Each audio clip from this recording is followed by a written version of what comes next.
ابيض بالصلاه على النبي عليك يا واجهه البلد. هي دي ايه يا سيدي المعلمين؟ هنا التوفير. التوفير وداعا للجاز والبنزين. الله اكبر. بالصلاه على النبي. هي دي اسمها ايه يا واجهه البلد؟ سميها زي ما تسميها، حلوفه ساقيه، في كل بلد بتسميها على مزاجها.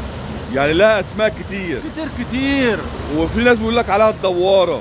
يسموها زي ما يسموها، بتدور وخلاص. طب روحين يا واجهه. طب يا باشا ما تنفع. حوت يابا، حوت في وسط البحر المتوسط ما بيخليش. يعني وداعا للجاز والبنزين.